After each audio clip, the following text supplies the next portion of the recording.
جو بھی اس کے محرکات ہیں ان کو سزا جو ہے وہ کیفر کردار تک ان کو پہنچایا جائے. پاکستان کی بقا اور سلامتی پہ کوئی جو ہے وہ دو رائے نہیں ہے. ایکچولی حکومت کا جو ایک نقطہ نظر ہے وہ یہ ہے کہ وہ کہتے ہیں کہ جی نفرت اور اشتعال انگیزی کا جو بیج بویا ہے تحریک انصاف نے اور جو شر انگیزی پھیلائی ہے یہ اس کا بیسکلی نتیجہ ہے کہ وہ جس طرح کی وہ سیاست کرتے آئے ہیں تو یہ جو کچھ ہو رہا ہے یہ اس ساری چیزوں کا ایک آؤٹ کم ہے. ان کی ایک سیاسی رائے ہے, میں اس سے اتفاق نہیں کرتا. میں اگر ان کی جگہ ہوں, یہ وزارتیں ہم نے بھی دیکھی ہیں, تو پھر آپ ریاستی امور میں اپنے ذاتی سیاسی انات کو اندر داخل نہیں ہونے دیتے. آپ کو کوئی جماعت پسند ہوگی, کوئی ناپسند ہوگی, آپ کو اس کا دکھ ہوگا کہ عوام آپ کو پسند کیوں نہیں کرتے. آپ کو اس کا دکھ ہو سکتا ہے, رنج ہوگا انفیکٹ, کہ عوام نے آپ کو اپنے لاہور میں, اپنے گجرانوالہ میں, اپنے فیصل آباد میں, اپنے ملتان میں اور پورے پاکستان میں آپ کو ووٹ نہیں دیا. عمران خان کو ووٹ دیا ہے. آپ کو تکلیف ہوگی کہ لوگ ہمیں پسند کیوں نہیں کرتے, تو اس کا غصہ اور اس کا بغض اس طریقے سے کسی کو بھی نہیں نکالنا چاہیے. اگر میں ان کی جگہ ہوں تو میں یہ کہوں گا کہ ہم اس معاملے کی انویسٹیگیشن کر رہے ہیں, اس کی انویسٹیگیشن ہوگی, بے لاگ ہوگی. ہاں, اگر ان کو کوئی تانے بانے نکلتے ہیں کہ کسی نے ڈائریکشن دی ہے, جس نے دی ہے ڈائریکشن ان کو سزا دیں. لیکن کسی بھی جماعت کا, دیکھیں تینوں بڑی جماعتیں ہیں, چاہے ہماری جماعت ہو, دیکھیں ووٹ اوپر نیچے ہوتا رہتا ہے, لیکن نون لیگ, پیپلز پارٹی اور ساتھ میں مولانا صاحب کی جماعت یا جماعت اسلامی یا MQM یا ANP بڑی جماعتیں ہیں. ان کے ہزاروں لاکھوں ووٹر سپورٹر ہوتے ہیں. آپ کو اس کا علم ہوگا نیازی صاحبہ کہ ہم لوگوں سے یا کسی بھی سیاسی لیڈر سے بہت سے لوگ روز ملتے ہیں, کوئی پکچر بناتا ہے, آپ کبھی انکار نہیں کرتے کیونکہ دیٹ ساؤنڈز ویری روڈ. وہ آپ کے ساتھ آتے ہیں جلسے میں, ریلی میں, آپ کے ڈیرے پہ, آپ کے حجرے پہ, آپ کے آفس میں, آپ کے گھر میں آ جاتے ہیں, آپ روڈ پہ روک لیتے ہیں, پیٹرول پمپ میں آپ کے ساتھ پکچر بناتے ہیں, and they feel happy. اب ان میں سے لاکھوں کروڑوں لوگوں میں سے کوئی شخص یہ حرکت کر دیتا ہے which is very bad, which is against the state. Is that person responsible for that جس کے ساتھ پکچر بنی ہے؟ ہاں, آپ لنک کریں اگر کوئی ایسا ایشو ہے. طلال چودھری صاحب تو کہہ رہے ہیں کہ وہ KP ہاؤس میں بھی تھا موجود, اور اس کی بھی کرتے ہیں. طلال چودھری صاحب تو کہہ رہے ہیں کہ وہ KP ہاؤس میں بھی وہ صاحب موجود تھے. ان کو اون کرنا چاہیے اس چیز کو, اور ساتھ میں وہ یہ بھی کہتے ہیں کہ آپ کے اپنے کارکنانوں کو یہ واضح طور پر پیغام دینا چاہیے کہ سیاسی اختلاف اپنی جگہ, لیکن ریاستی ادارے یا سیکیورٹی اہلکاروں کے خلاف کسی بھی پرتشدد اقدام کی کوئی گنجائش موجود نہیں ہے. ٹوٹلی ایگری, اس میں تو کوئی دو رائے نہیں ہے. کیا میرا چھوٹا بھائی ہے طلال, کیا ان کی جماعت نے اس وقت یہ میسج فالو کیا تھا جب محترم نواز شریف صاحب نے پاکستان سے باہر بیٹھ کے, نام لینا مناسب نہیں ہے ان ریاستی شخصیات کا, باقاعدہ گجرانوالہ جلسے میں نام لے کے ان کو مخاطب کیا تھا؟ کیا تب ان کو یہ بات یاد آئی تھی؟ دیکھیں, یہ نہ کریں. نہ آپ بچے ہیں, میں ان کو کہہ رہا ہوں حکومت کو, اور نہ ہم, اور نہ جو ان کے پیچھے کھڑے ہیں. بس کریں, بہت ہو گیا. جس نے غلط کیا اس کو سزا دیں. باقی مسئلے اب ڈنڈے سے حل نہیں ہوں گے. مسئلے ہم سب کو بندہ بننا پڑے گا, بیٹھنا پڑے گا, بات کرنی پڑے گی. اور سب سے جو قیمتی آدمی ہے اس وقت ملک کا, دیکھیں جس سارے ایک جیسے لوگ ہیں, ٹھیک ہے نا, لیکن جس کے ساتھ لوگوں کی امیدیں بندی ہوتی ہیں, جس کے پیچھے بندہ کھڑا ہوتا ہے, جس کے پیچھے قوم کھڑی ہوتی ہے, وہ ہوتا ہے قیمتی آدمی, وہ ہوتا ہے سرمایہ. اور وہ اس وقت عمران خان ہے. اس وقت میں آپ کو دل کی بات بتا رہا ہوں, مجھے اتنی تکلیف اس کی پہنچتی ہے کہ جب نوجوانوں اور اداروں میں فاصلے بڑھتے ہیں. مجھے اتنی تکلیف ہے کشمیر میں جو مسئلے بڑھ رہے ہیں. مجھے اتنی تکلیف ہے جو بلوچستان میں روز دہشت گردی ہو رہی ہے, اور جو ہمارے پختونخوا میں ڈرون اٹیک, دہشت گردی, پلانا. اس ساری چیزوں کے لیے تمام سیاسی جماعتوں کو سر جوڑ کے بیٹھنا ہے. اور you need Imran Khan for that. آپ کو قومی جماعت چاہیے, آپ کو قومی لیڈر چاہیے جو سب سے انگیج کرے. سیاست ہوتی رہے گی. آج یہ ہیں, کل ہم تھے. لیکن پھر سر یہی حکومت کہتی ہے نا کہ آپ لوگ ان کے ساتھ بیٹھنے کو تیار نہیں ہے. وہ کہتے ہیں کہ ہمیں تو یہ مانتے نہیں ہے, کہتے ہیں کہ جی آپ کا مینڈیٹ نہیں ہے, لیجیٹیمیٹ حکومت نہیں ہے, تو ہم کیسے بیٹھیں ان کے ساتھ. ایک منٹ جی, یہ ٹپیکل پروگرام بڑے ہوتے ہیں. آپ نے کہا نہیں تیار, علی محمد تیار ہے. سنیں میری بات پوری ہونے دیں. پچھلے دن میرے سے پوچھا گیا کہ کوئی گارنٹی وہ مانگتے ہیں, کوئی گارنٹی ہے کہ عمران خان صاحب سے ملاقات کی کوئی گارنٹی دیں کہ کوئی غلط بات نہیں ہوگی. میں کہتا میں اپنی زندگی کی گارنٹی دینے کے لیے تیار ہوں. اگر علی محمد کی زندگی ورتھ ہے, میں اپنی زندگی کی قیمت پہ عمران خان صاحب سے ملنے کے لیے تیار ہوں. ان سے میں بات کروں گا, اور میں سمجھتا ہوں وہ قومی لیڈر ہے, وہ ذاتی اناد میں نہیں جائے گا کیا اس بات کے لیے حکومت تیار ہے؟ مجھے دیں گے صرف پیسج. میں 3 بار کا MNA ہوں, الحمدللہ 3 بار اللہ نے مجھے ادھر پہنچایا ہے. وزارت میں رہا ہوں اور کوئی ایک بات آن ریکارڈ نہیں ہے کہ اسٹیٹ منسٹر ریاست کی کسی چیز میں ہم نے ڈیفنس میں کوئی کمی آنے دی ہو. مجھے دیں گے صرف پیسج اپنے لیڈر تک جانے کے لیے, میں کرتا ہوں بات. آگے آئے حکومتی کوئی نمائندہ ہے, کسی میں ہمت ہے, لیکن آپ کے پاس تو اختیار ہی نہیں ہے. آپ کے پاس تو اڈیالہ جیل کے تالے کی چابی ہی نہیں ہے. وہ جدھر ہے ان سے پوچھ لیں. علی محمد تیار ہے بات کرنے کی. ٹھیک, تو ابھی تو آپ نے 27 ستمبر کی سر تاریخ دے دی ہوئی ہے. حکومت کی طرف سے بھی واضح کر دیا گیا کہ پاکستان کو سیاسی عدم استحکام کا شکار نہیں ہونے دیں گے اور 27 ستمبر کے احتجاج سے سختی سے نپٹا جائے گا. کیا پی ٹی آئی اس بار اسلام آباد میں دھرنے یا احتجاج کو اپنے انجام تک پہنچانے کی کوئی ایسی مضبوط حکمت عملی رکھتی ہے جو پچھلے احتجاجوں سے مختلف ہو؟ مطلب آپ لوگوں نے پہلے بھی اتنے احتجاج کیے ہیں, how this would be different? میں عرض کرتا ہوں, تحریک انصاف نے ہمیشہ پیسفل ایکٹیویٹیز کی ہیں. پاکستان کی تاریخ کے سب سے بڑے جلسے میرے لیڈر عمران خان کے نام ہے. ہم نے بڑے بڑے مارچز کیے. میں خود خان صاحب کے شانہ بشانہ رہا, چاہے وہ 2014 کا دھرنا ہو, چاہے وہ 25 مئی 2022 کا پشاور والا لانگ مارچ ہو, یا وہ راولپنڈی والا لانگ مارچ جو لاہور سے چلا تھا, یا جون سا بھی مارچ ہو. یا آپ کو یاد ہوگا یا نہیں, 2012 میں ہم نے امن لانے کے لیے, 2012 میں ابھی ہم حکومت میں نہیں تھے, وزیرستان جس وقت دہشت گردی عروج پہ تھی, ہمیں ڈرایا جا رہا تھا, بتایا جا رہا تھا, بلکہ محترم مولانا فضل الرحمان صاحب کہہ رہے تھے نہ ہے وہ خود کش بمبار ہے. میں عمران خان کے ساتھ تھا اور ہم وزیرستان گئے اور ہم نے ٹانک میں جلسہ کیا اور امن کی پختائیں اڑائیں. اس جماعت پہ جب دہشت گردی عروج پہ تھی, جب لوگوں کے بدن کے چیتھڑے اڑ رہے تھے, پاکستان کا سب سے بڑا لیڈر ہم لوگوں کو ساتھ لے کے ہم کوئی 15-20 ہزار بندہ یہ میاں والی ایریا سے بلکسر انٹرچینج سے ہم گئے, ڈیر خان کو کراس کیا, رات ڈیر خان میں گزاری, اور اگلی صبح جو ہے ہم پھر دوپہر کے وقت وزیرستان میں انٹر ہوئے اور شام کو عصر کے وقت ہم نے پھر ٹانک میں جلسہ کیا. وہ جماعت جو امن کے لیے اپنی جان بازی کی بازی لگائی خان صاحب نے اور ہم سب نے, ان پہ یہ بات ہوتی ہے. میں ایگری کرتا ہوں, بالکل پاکستان کی سلامتی پر کوئی دو رائے نہیں ہونی چاہیے, کوئی اس پہ کمپرومائز نہیں ہونا چاہیے, لیکن وہ کہتے ہیں تالی 2 ہاتھ سے بچتی, صرف ہم سے نہیں ہوگا, ہم سب نے مل کے کرنا ہوگا. یہ کارنر کرنا, نشانہ بنانا, یہ ساری چیزیں چھوڑیں. آئیں, میں آپ کو کہتا ہوں, آپ مطلب آپ کی وساطت سے حکومت کو کہتا ہوں, آئیں بیٹھے بات کریں, مسئلہ حل ہو جائے گا. جہاں تک یہ مارچ کی بات ہے جو آپ نے اسپیسیفک پوچھا ہے, میں پہلے بھی یہ بات کرتا تھا, میں اب بھی کرتا ہوں کہ ہم پیسفل ہم بیٹھنا چاہتے تھے, ہمیں نہیں بیٹھنے دیا گیا. لوگ ڈی چوک میں پھر وہ جو ہمارے ساتھ ہوا, میں نے جماعت کو یہ تجویز دی تھی کہ اس بار بجائے کسی خاص جگہ مارچ کرنے کے, کیونکہ خان صاحب نے اسلام آباد پہ مارچ سے منع کیا تھا اس وقت جب ان سے رابطہ تھا, انہوں نے کہا تھا پورے ملک میں اسٹریٹ موومنٹ کرنے. تو میں نے جماعت کو مشورہ دیا تھا کہ دوبارہ 26 نومبر والا واقعہ سے بچنے کے لیے پورے ملک کے پریس کلب میں پرامن طور پہ نکلے. لیکن پارٹی نے اب یہ لیڈرشپ یہ فیصلہ کیا ہے, میں یہ ریکویسٹ کروں گا سب سے کہ پرامن طور پہ آنا ہمارا حق ہے. حکومت بھی اپنی طاقت کو احتیاط سے استعمال کرے, طاقت کا استعمال نہ کرے, اور ہمارے لوگ بھی پرامن رہیں. اور میں یہ ایک اور بات, سر اب تو وہ یہ کہہ رہے ہیں نا, وقت ہے ایک لائن اور, اور وہ یہ ہے کہ لوگوں نے تو بڑی تنقید کی, چھوٹے بھائی کی طرح عمر میں میرے سے کام ہے سہیل افریدی, لیکن انہوں نے, سہیل صاحب نے جو 27 کی ڈیٹ دی ہے, اس میں ہر کام میں اللہ کی حکمت ہوتی ہے. جو بیچ میں 1.5 مہینے کا وقت ہے, میں تیسرے چوتھے دن سے میں یہ چیخ رہا ہوں, میں یہ پیٹ رہا ہوں کہ اس ٹائم سے حکومت فائدہ لے اور ہم لوگ بھی فائدہ لیں.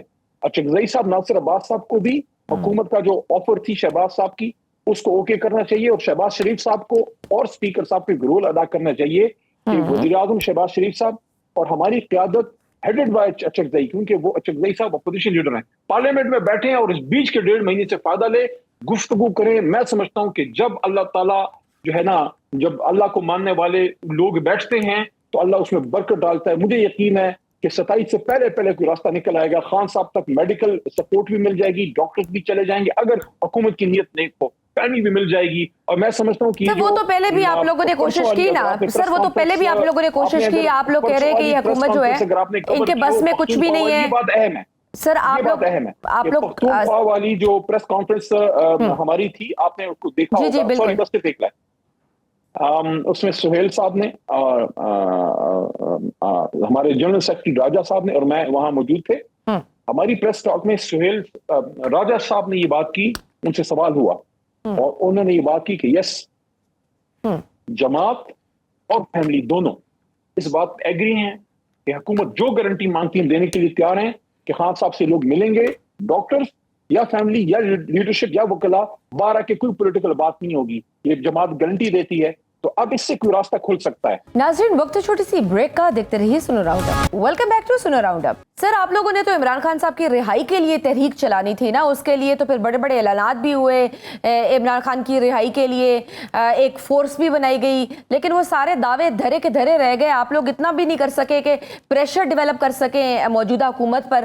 بات اب رہائی سے رسائی تک پہنچ گئی ہوئی ہے سر، آپ کے خلاف بھی تو چارج شیٹ ہے، اور پھر ساتھ میں یہ کہنا کہ ہر چوک کو ڈی چوک بنا دیں گے، تو ڈی چوک آپ کو بھی پتا ہے اس کا کانٹیکسٹ نہ آپ کے لیے اتنا آسان ہے، آپ کے لیے بھی تکلیف دہ، اور حکومت بھی پھر اس کو لنکڈ اپ کرتی ہے کہ پھر کوئی انتشار پھیلانے یہ آ رہے ہیں۔ سب سے پہلے تو آپ ہمارے لیے اتنی فکر مند ہیں، میں آپ کا شکر گزار ہوں۔ دوسرا بڑا لمبا سوال آپ نے داغ دیا، اس پہ آپ نے ڈی چوک کی بات کی، ہر چوک ڈی چوک، اور دوسری آپ نے وہ سوال کیا جی ملاقات کے وجہ سے رہائی والا۔ ڈی چوک والی بات پہ پہلے آتے ہیں۔ ڈی چوک پاکستان کے پارلیمنٹ ہاؤس کے سامنے ایک زبردست جگہ ہے، یہ پاکستانی نوجوان اور یوتھ کے لیے ایک زبردست اپرچونٹی ہونی چاہیے۔ کوئی بھی پاکستانی ناراض ہو اپنی قیادت کے پاس آئے، ان کے سامنے بیٹھے بات کرے کہ بھئی ہمیں یہ مسئلہ ہے، اور حکومت بھی انشور کرے چاہے ہماری ہو یا کسی اور کی کہ میرا پاکستانی آیا ہے، میرا بچہ میرے بچی آئی ہے، میرے بزرگ آئے ہیں، ان کو کوئی ایشو ہے، نرسز ہیں، ڈاکٹرز ہیں، ٹیچرز ہیں، سیاسی لوگ ہیں، مذہبی لوگ ہیں، آؤ ان سے بیٹھ کے بات کرو۔ میرا طریقہ کیا تھا، خان صاحب نے میری رسپانسبلٹی ڈالی ہوئی تھی، میں پارلیمنٹری افیئرز تھا، کبھی میرے ساتھ شیخ رشید صاحب ہوتے تھے، کبھی محترم پرویز خٹک صاحب ہوتے تھے، اور کبھی قادری صاحب بھی، مذہبی لوگ آتے تھے، ٹیچرز، نرسز، ڈاکٹر جو بھی آتے تھے، ہم ان سے ملتے تھے، میں ان کو کیبنٹ ڈویژن لے کے جاتا تھا، ان کو چائے پلاتے تھے، 3-4 گھنٹے بیٹھتے تھے، ان کے مذاکرات جو ان کو پوائنٹس لیتے تھے، کچھ اپروو ہو جاتے تھے اسی وقت، کچھ خان صاحب کے پاس لے جاتے تھے، پیسفلی وہ ڈسپورس ہو جاتا تھا۔ اب کیا ہو گیا، اب کیوں نہیں ہو سکتا؟ تو میں سمجھتا ہوں کہ ان چیزوں کو پیسفلی ایمیکیبلی حل کریں، کشمیر کو بھی کریں، وہاں خان صاحب سے فائدہ نہیں، وہ خان صاحب پہ یقین کرتے ہیں۔ یہ جو ڈی چوک والی بات ہے نا، ہر چوک ڈی چوک، میں پورے پاکستانیوں کو کہتا ہوں میری بات چلائیے گا۔ 14 اگست کی رات تمام پاکستان کی آزادی منائیں، آزادی کے دن، آزادی کی رات کوئی احتجاج نہیں ہوتا۔ ہاں ایک کام کریں، ہم ایک سیاسی تحریک سے بنا ہوا ملک ہے، کوئی ڈکٹیٹرشپ سے نہیں بنا۔ ہر جماعت کا بندہ ہاتھ میں پاکستان کا جھنڈا، اور آپ کا جو بھی جھنڈا ہے، پی ٹی آئی ہے، نون ہے، جو بھی، اپنا اپنا جھنڈا بھی ساتھ لیں، پاکستان کا جھنڈا یہ والا ہونا چاہیے ساتھ میں، اور پاکستان زندہ باد ریلیز نکالیں، پورے پاکستان میں نکالیں۔ تو اگر تحریک انصاف کے والے سے بات ہے، میں تحریک انصاف کے ہر کارکن کو، علی محمد عمران خان کا ایک پرانا ساتھی ہے، ورکر، آپ کو یہ کہتا ہے آپ 14 اگست کی رات نکلیں، پاکستان کا جھنڈا ہاتھ میں ہو، تحریک انصاف کا جھنڈا ہاتھ میں ہو، اور ایک نعرہ ہو پاکستان زندہ باد، نکلیں، بالکل منائیں۔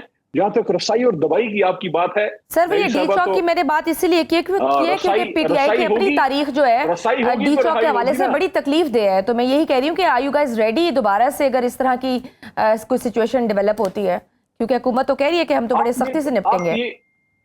آپ یہ سوال حکومت سے کریں، یہ جمہوریت ہے نا، جو بھی ہے برائے نام ہی ہے، صحیح، آئین بھی ہے، جتنا بھی عمل ہو رہا ہے، سپریم کورٹ بھی ہے، جتنی بھی آزاد ہے، لیکن آپ حکومت سے یہ پوچھئے، امید ہے آپ پوچھیں گی کہ اگر آج دوبارہ کوئی پاکستانی آتے ہیں تو 26 نومبر کی طرح پھر ان کو گولی ماریں گے یا ان سے بات کریں گے؟ کیا ڈی چوک پاکستان میں قتل گاہ بنے گی، یا ڈی چوک پاکستان میں سیاسی ارتقاء کی ضامن بنے گی؟ اور آپ نے وہ سوال پوچھا تھا، اس کا جواب رہ گیا، دوبارہ سن لیں۔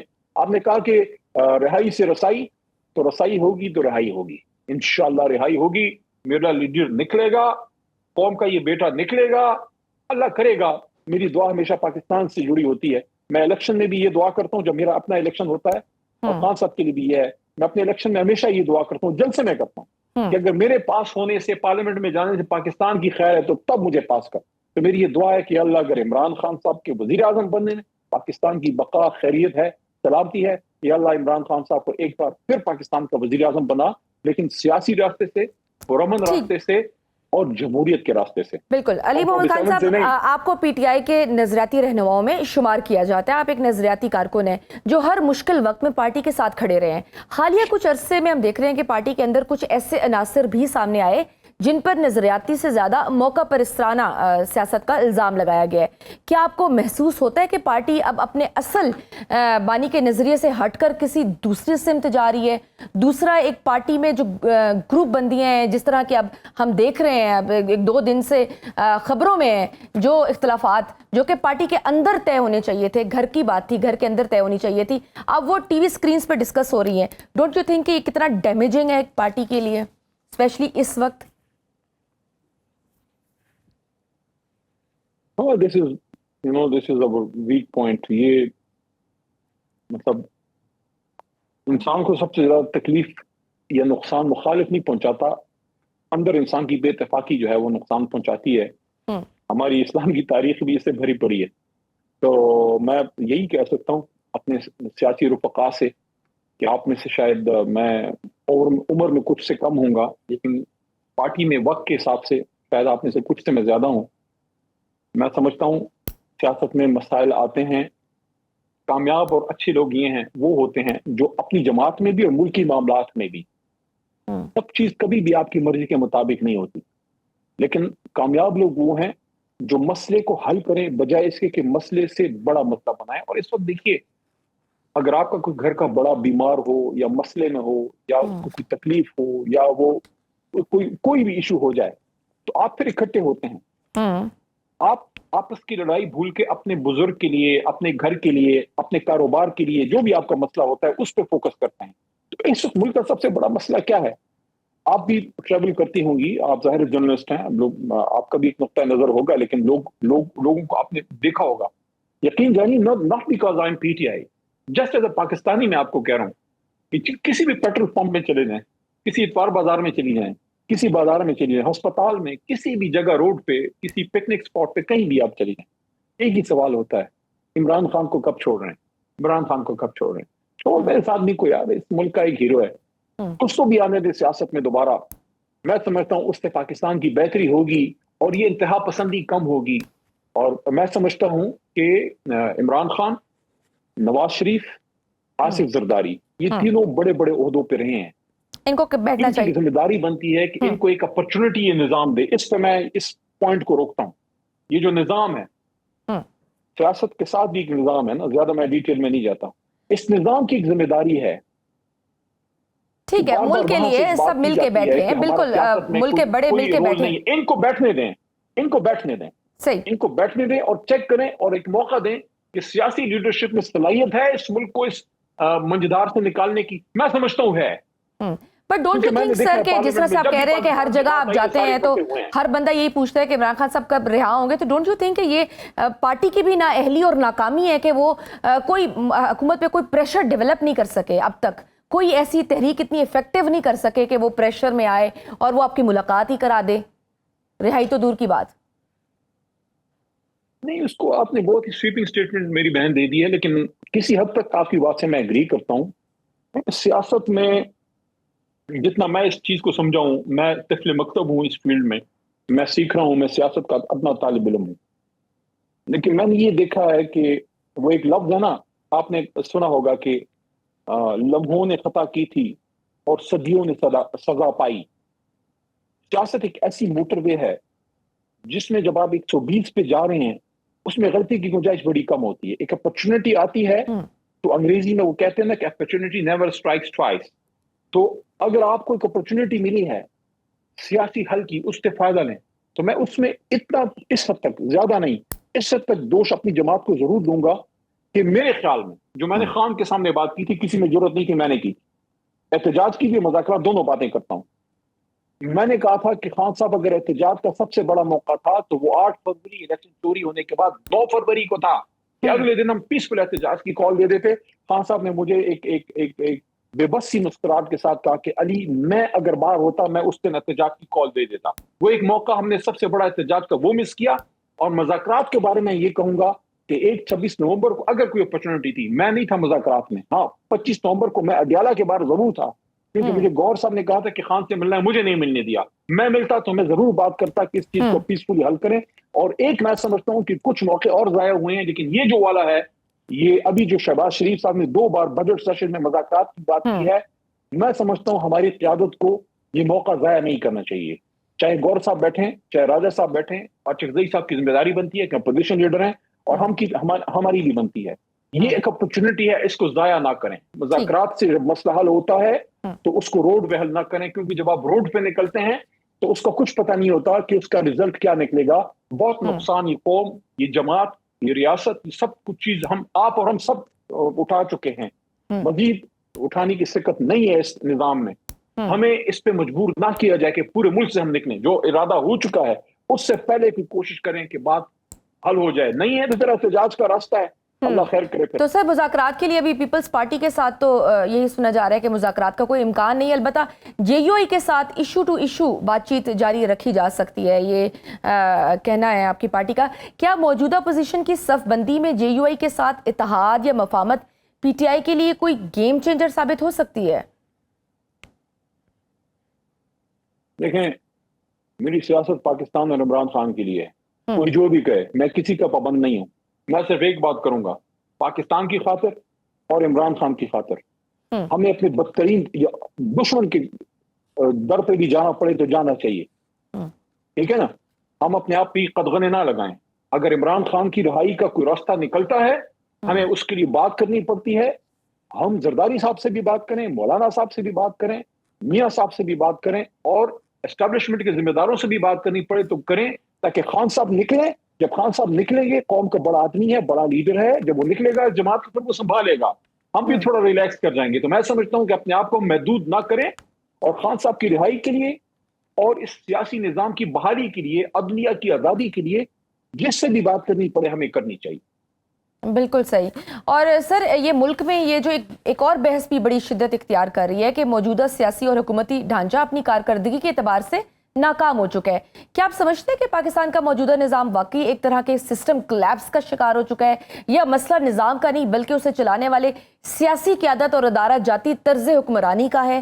اور اگر موجودہ نظام اپنی مطلوبہ نتائج دینے میں ناکام ہو چکا ہے تو کیا پاکستان کو کسی نئے سیاسی اور انتظامی نظام کی ضرورت ہے؟ بہتری کی گنجائش ہمیشہ رہتی اور ہے. تو اب پورا نظام چینج کیا جائے, میں سمجھتا ہوں یہ بڑا سٹیپ ہوگا.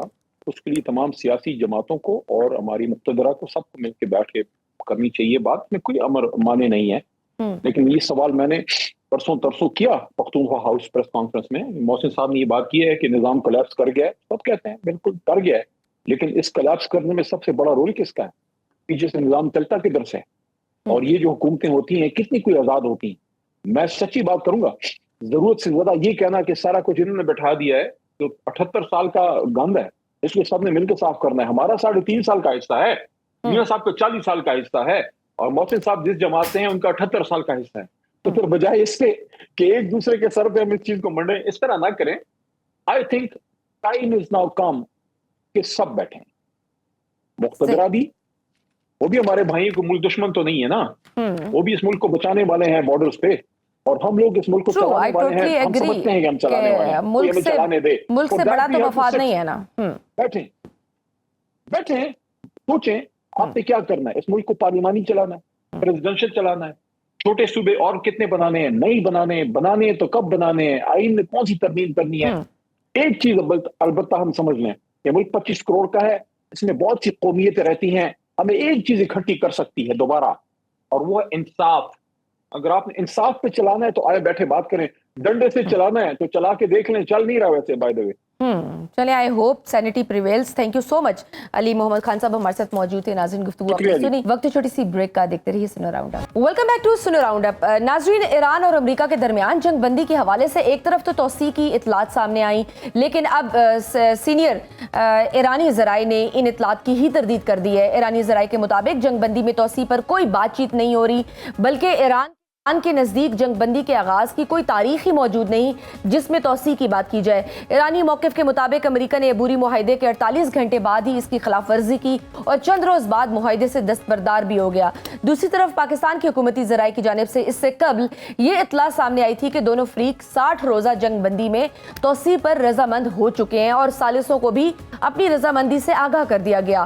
یوں جنگ بندی کی حقیقت, اس کی مدت اور آئندہ مذاکرات کا معاملہ خود ایک اہم سوال بن گیا. مشرق وسطی میں جاری ایران امریکہ کشیدگی اب ایک ایسے مرحلے میں داخل ہو چکی ہے جہاں ایک طرف سفارتی رابطے اور مذاکرات کی امید موجود ہے تو دوسری طرف فوجی کشیدگی، اہم سمندری راستوں پر خطرات اور عالمی توانائی کی منڈی پر دباؤ بھی برقرار ہے۔ اس پوری صورتحال میں پاکستان کا کردار بھی اہم ہو گیا ہے، کیونکہ اسلام آباد ایران کے ساتھ اپنے تعلقات برقرار رکھتے ہوئے سعودی عرب اور ترکیہ کے ساتھ نئے دفاعی معاہدے کا حصہ ہے، امریکہ کے ساتھ بھی رابطے میں ہے اور ساتھ ہی ایران امریکہ کشیدگی کم کرنے کے لیے سفارتی کوششیں کر رہا ہے۔ اسی سلسلے میں وفاقی وزیر داخلہ محسن نقوی تہران پہنچے، جہاں انہوں نے ایرانی صدر مسعود پزشکیان اور وزیر خارجہ عباس عراقچی سمیت اہم حکام سے ملاقاتیں کی۔ ملاقاتوں میں دو طرفہ تعلقات، خطے کی صورتحال اور ایران امریکہ کشیدگی پر بات ہوئی۔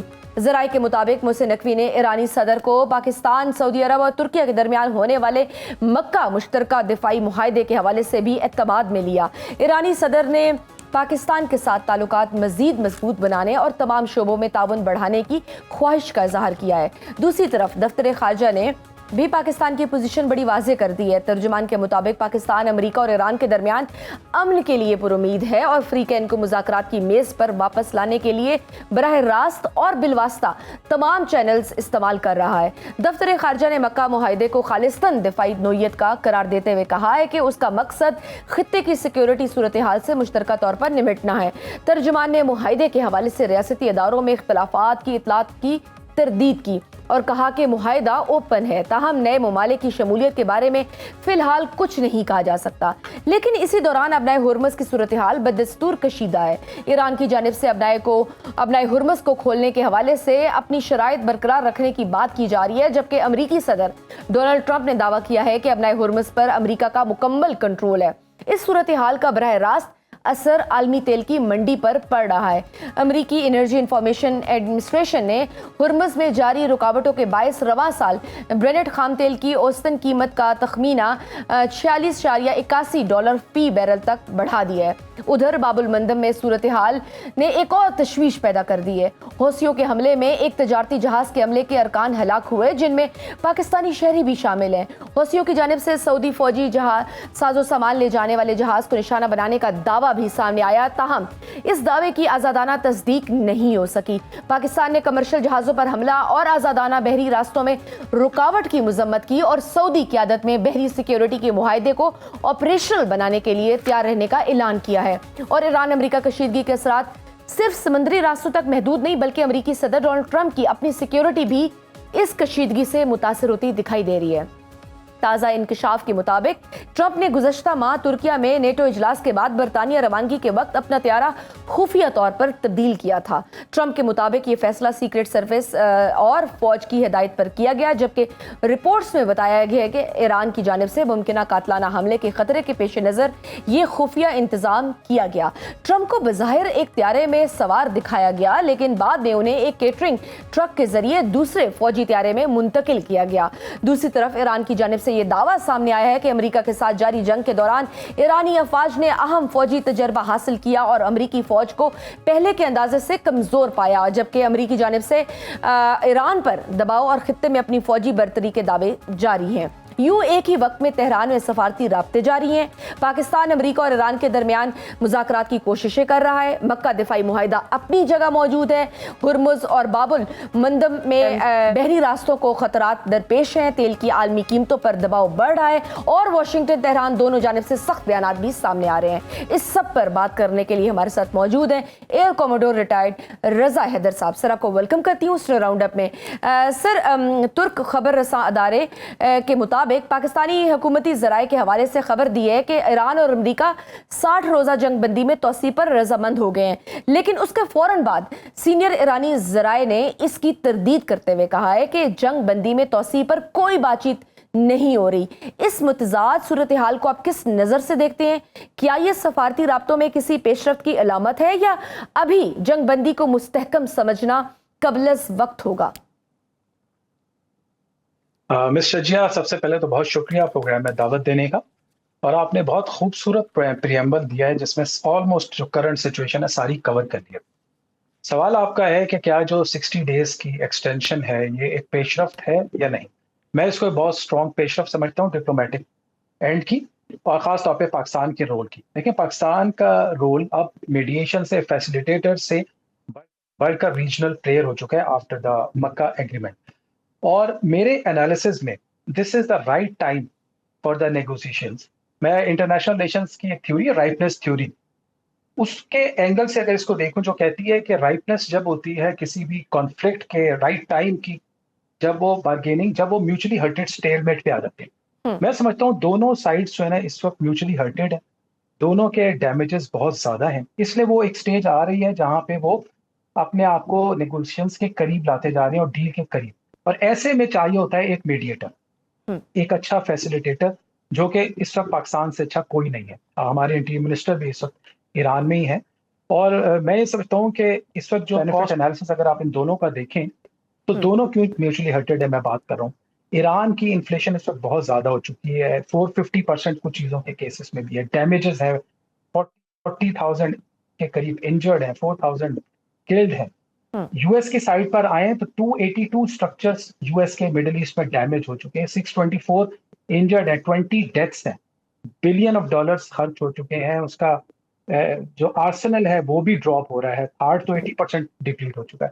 تو دونوں اس جگہ پر ہیں جہاں پہ وہ بالکل اب چاہ رہے ہیں کہ ڈیل ہو جائے. میں نے رائٹنس کی بات کی نا کہ رائٹ ٹائم ہے فار ڈیل، اور آئی ایم ویری شیور کہ یہ اتنی اچھی پیش رفت ہے کہ بہت very within these next 60 days جو کہ انشاءاللہ سیز فائر کے ہوں گے، will close to a very good deal between these two sides. صحیح. سر، محسن نقوی کے دورہ تہران اور صدر مسعود پزشکیان سے ملاقات کو ایسے وقت میں انتہائی اہمیت دی جا رہی ہے جب خطے میں امریکہ اور ایران کے درمیان محاذ زرعی عروج پر ہے.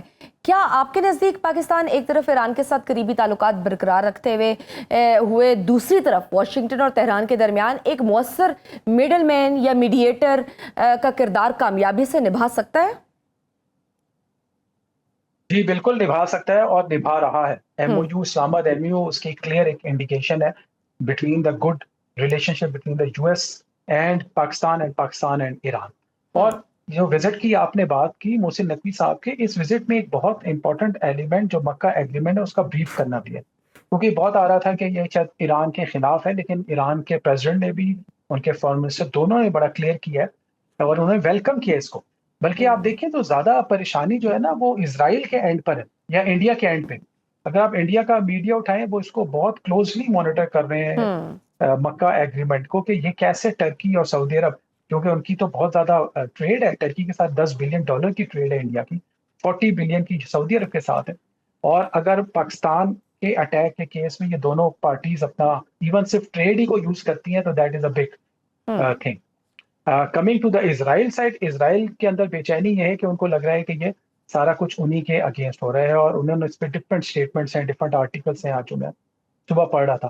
تو probably Pakistan is at a very right place جہاں پہ وہ اس وقت کی رول ادا کر سکتا ہے، جہاں پر وہ مکہ ایگریمنٹ کا بھی پارٹ ہے، جہاں پہ وہ ایران کا بھی ایک کانفیڈنٹ ہے، ٹرسٹڈ فرینڈ ہے، اور یو ایس کے ساتھ بھی اس کے اچھے مراسل. صحیح. سر، پاکستان نے تہران کو مکہ دفاعی معاہدے کے حوالے سے بھی اعتماد میں لیا، جبکہ دفتر خارجہ نے واضح کیا کہ یہ معاہدہ دفاعی نوعیت کا ہے اور کسی ملک کے خلاف نہیں. کیا آپ سمجھتے ہیں کہ پاکستان نے ایران کے ساتھ اپنے تعلقات اور سعودی عرب اور ترکیہ کے ساتھ اپنی نئی دفاعی شراکت داری کے درمیان ایک مؤثر توازن قائم کر لیے؟ جی بالکل. دیکھیں اس میں ایک پاور ٹرانزیشن تھیوری ہے ریئلزم کی، جی، جو یہ کہتی ہے کہ جب اسٹیٹس اپنی پاورز کو انہانس کرتی ہیں، پہلے وہ ریجنل اسٹیٹس ہوتی ہیں، پھر ریجنل ٹریڈس ہوتی ہیں، پھر ریجنل پاور بنتی ہیں، پھر وہ گلوبل اسٹیٹس ہوتی ہیں، پھر گلوبل پاور اور سپر پاور.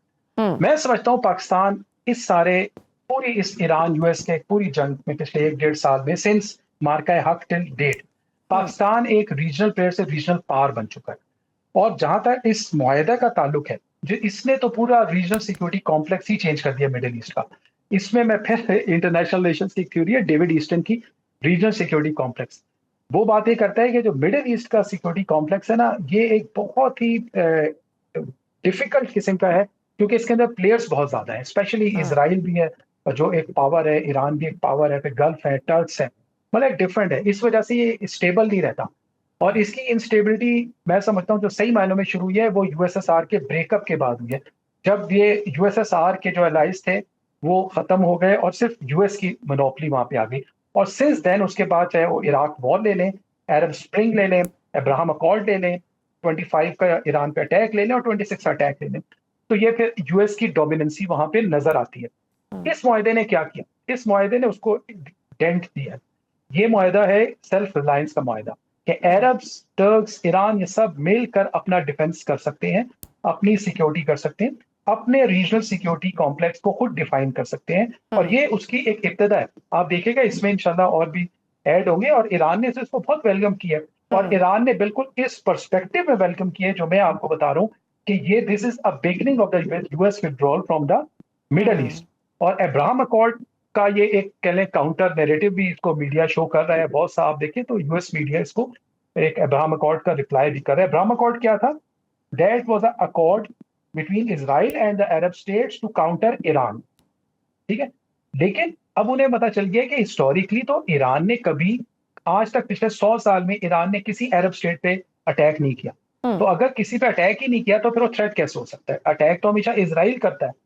تو پھر اس کا مطلب یہ ہوا کہ ابراہم اکارڈ تو ایک فیلڈ قسم کی نیگوشیشن تھی.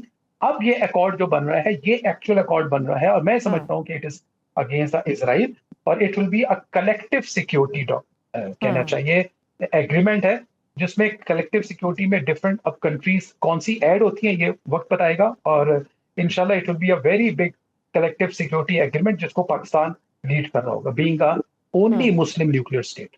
صحیح.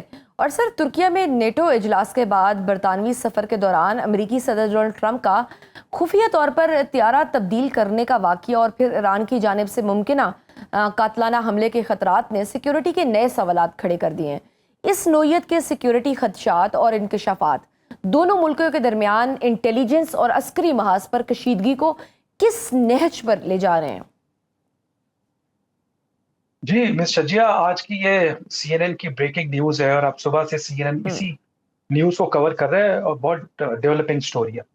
دیکھیں، آئی ایم شیور ناظرین کو پتہ ہی ہوگا، لیکن just to have a recap کہ جب 8 جولائی 2026 کو نیٹو ٹرکی سے میٹنگ سے ٹرکی سے ٹرمپ واپس جا رہے تھے تو انہوں نے اپنا جہاز سوئچ کیا، اور وہ جو ایئر فورس 1 ہے اس کے بجائے ایک اور جہاز ہے C-32، اس میں واپس گئے اور سوئچ کیا تھرو اے کنٹینر جس کا باقی لوگوں کو نہیں پتا جو آن بورڈ تھے، اور انہوں نے اسی میں ہی ایئر فورس 1 میں ٹریول کیا. اور ریزن یہ کہتے ہیں کہ ایک تھریٹ تھی کہ اس پہ کوئی میزائل فائر ہو سکتا ہے، اور انہوں نے سوئچ کر کے دوسرے جہاز پہ کیا. اب کوشچن اس پہ 2 آ رہے ہیں.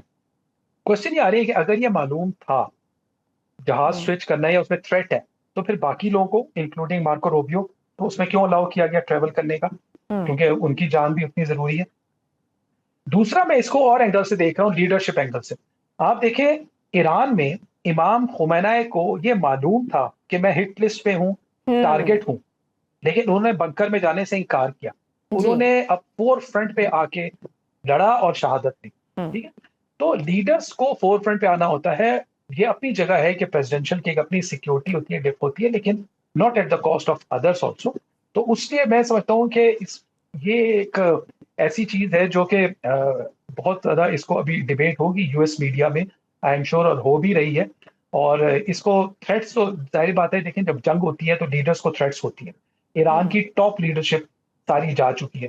ایک بک میں آپ کو یہاں ریفر کر دوں، ٹارگٹ تہران کے نام سے ایک بک ہے جو اسرائیل کے رائٹر نے لکھی تھی 2022، اور انہوں نے کلیئرلی میں ڈیفائن کر لیا تھا کہ ہمارا جب جنگ ہوگی تو ہم ایسیسینیشنز کن کن کی کریں گے. اس میں لسٹ باقاعدہ لگی ہوئی ہے نیوکلیئر سائنٹسٹ کی اور ان کی سب کی. ٹھیک ہے، اور ایگزیکٹلی اسی طرح سے انہوں نے ان کو ختم کرنا شروع کیا. تو ہمیشہ جب جنگ ہوتی ہے لیڈرز کو تھریٹس ہوتی ہیں، لیکن تھریٹس وہ اس لیڈرز کس طرح اس تھریٹ کو لیتے ہیں، کس طرح بہیو کرتے ہیں، کیسے ریسپانس کرتے ہیں، یہ پرابلی ان کے اوپر ڈیپینڈ. بالکل صحیح. اچھا سر، ایک اور چیز، ایران کی جانب سے یہ دعوے کیے جا رہے ہیں کہ اس نے امریکہ کے ساتھ جنگ میں اہم فوجی تجربہ حاصل کیا ہے اور امریکی طاقت کو ایکسپیکٹیشن سے زیادہ ویک انہوں نے پایا ہے، جبکہ صدر ٹرمپ مسلسل امریکی برتری اور ہرمز پر کنٹرول کا دعویٰ کر رہے ہیں. ان دونوں متضاد بیانیوں کے پیچھے آپ کو اصل حکمت عملی کیا نظر آتی ہے؟ شجیہ، یہ آپ کا بہت اچھا سوال ہے، اور میرا خیال ہے ناظرین کو اس کے بارے میں پتہ ہونا چاہیے کہ 5th جنریشن وارفیئر ہے کیا. 5th جنریشن وارفیئر جو ہے نا، اس کے 3 کمپوننٹس ہیں: ایمرجنگ ٹیکنالوجی، سائبر اور سائیکولوجیکل وارفیئر یا میڈیا وارفیئر. ایران ان تینوں اینڈ سے بہت اچھا لڑ رہا ہے. اور جو آپ نے بات کی نا کہ ایران اب کیسے اتنی بڑی سپر پاور کا مقابلہ کر رہا ہے، آپ اس سے دیکھیں کہ انہوں نے اے سیمیٹرک وارفیئر جس کو ہم کہتے ہیں، انہوں نے ایک لو کاسٹ ڈرونز اور لو کاسٹ میزائل سے ایک heavy intensive highly prized anti defence system جو ان کے میزائلس ہیں ان کا مقابلہ کیا. وہ ان کا ایک ڈرون جو کہ ہارڈلی $15,000 سے $20,000 کا ہوتا ہے, وہاں پہ اس کا انٹرسپٹر $1 to $2 million کا ہوتا ہے. اس سے ان کے آرسنلس بھی ویک ہو رہے ہیں. آرسنلس آپ دیکھیں تھرڈ میں نے بتایا 80% ہے, اسی طرح ان کے پی جی ایمس 40% پہ رہ گئے, پریسیجن گائیڈڈ ویپنس جو ہے. اسی طرح ان کے باقی پیٹروائڈ وغیرہ کیوں ڈپلیٹ ہو رہے ہیں؟ اس لیے کہ ایران یہاں سے ڈرون فلائی کرتا ہے وچ از اے ویری چیپر ون, ایک ٹیکنالوجی ہے, اور وہاں سے ان کا بہت ایکسپینسو کاؤنٹر آتا ہے جو کہ ان کے آرسنلس کو بھی ڈپلیٹ کرتا ہے اور بجٹ کو. جہاں تک ہرمز کی آپ نے بات کی, دیکھیں ہرمز اس ساری جنگ سے پہلے تھا ہی نہیں. آپ اگر جے سی پی او اٹھا کے دیکھیں 2016 کا جو ایگریمنٹ ہے یو ایس ایران کا, اس میں ہرمز کا ذکر بھی نہیں ہے. That is only sanctions lifting, I A کی inspections, 3.87 nuclear enrichment, that is all. وہ سول نیوکلیئر ارینجمنٹ کرے گا ایران, اس کے اگینسٹ سینکشنز اپلفٹ ہو جائیں گی, آئی اے انسپیکشن کرے گا. اسٹریٹ آف ہرمز تو یہ میں نے اس پہ میرا ایک آرٹیکل بھی ہے اویکنڈ جائنٹس کے نام سے, کہ ہرمز تو ایکچولی اس جنگ کے دوران ایک باہر آیا ہے, ایک بہت بڑا ٹول ایران کے پاس. میں تو اس کو سمجھتا ہوں ایک نیوکلیئر ویپن اس کے ہاتھ میں آ گیا, جو کہ جس میں یو ایس کی غلط پالیسیز کی وجہ سے باہر آیا. اور اب ہرمز کو ایران نہیں چھوڑے گا, جو میں سمجھتا ہوں. آپ کی ناظرین کے نالج کے لیے میں بتا دوں ایک ہسٹوریکل فیکٹ, کہ 1500 میں 1500 AD میں پورچوگیز نے ہرمز جو آئی لینڈ ہے اس کے اوپر اٹیک کر کے قبضہ کر لیا تھا, پرشین سے لے لیا تھا, کیونکہ وہاں سے ان کے شپس جاتے تھے, اس کے لیے انہوں نے اس پہ قبضہ کر لیا تھا. 1608 108 سال کے بعد پرشین امپائر نے اس کو واپس لیا تھا جنگ کے. 108 سال لگے ان کو اس کو واپس لینے میں ہرمز میں. تو کیسے وہ چھوڑ دیں گے اپنے اس اتنے بڑے ایسٹ کو؟ وہ ان کی جیوگرافی کا پارٹ ہے. یہ اسٹریٹ آف ہرمز میں جو 10 نوٹیکل مائلز یا 12 نوٹیکل مائلز ہم بات کریں, یہ ان کی جیوگرافی ہے, واٹر جیوگرافی ہے. وہ کون اپنے زمین کا حصہ چھوڑ سکتا ہے اور کسی اور کو دے سکتا ہے؟ تو Hormuz is out of question, rest everything probably can be debated. اچھا سر, باب المندب کے قریب حوثیوں کے حملے میں تجارتی جہاز کے عملے کے ارکان بالخصوص پاکستانی شہریوں کی ہلاکت ایک تشویشناک موڑ ہے. پاکستان نے اس واقعے پر شدید مذمت کرتے ہوئے سعودی قیادت میں بحری سیکیورٹی کے معاہدے کو آپریشنل بنانے کی حامی بھی بھری ہے. کیا یہ اقدام یمن تنازع اور بحری احمر کی اس کشمکش میں پاکستان کو کسی براہ راست عسکری الجھاؤ میں دھکیل سکتا ہے؟ نہیں, دیکھیں میں نہیں سمجھتا کہ ایسا ہوگا. ریزن بینگ کہ دیکھیں ہم اس ایون ایگریمنٹ کو بھی آپ نے ریفر کیا, اور ہم اس کو آج کل بہت ریلیٹ کر رہے ہیں نیٹو کے آرٹیکل 5 سے. آرٹیکل 5 جو نیٹو کا ہے وہ بھی کہتا ہے کہ اف ڈیمڈ پاسبل, ٹھیک ہے, اف ریکوائرڈ, اس طرح کی لینگویج ہے اس کی. ابھی میں نہیں سمجھتا کہ اف ڈیمڈ پاسبل سچویشن ہے. پاکستان اس کو بہت اچھا دوسرے طریقوں سے بھی ہینڈل کر سکتا ہے. اس وار میں پاکستان کبھی بھی انٹر نہیں ہونا چاہے گا. مندب کی وار میں بات کر رہا ہوں. پاکستان ایک بہت اچھا نیگوشیٹر, فیسیلیٹیٹر کی ریجنل پلیئر کے طور پہ اوور ہے اس پوری جنگ میں, جیسے میں نے آپ سے بات کی. اور اس نے ایران اور یو ایس کی اگر میڈیشن اور نیگوشیشنز کرا دی ہیں, تو why not between the Houthis and the Saudi Arab.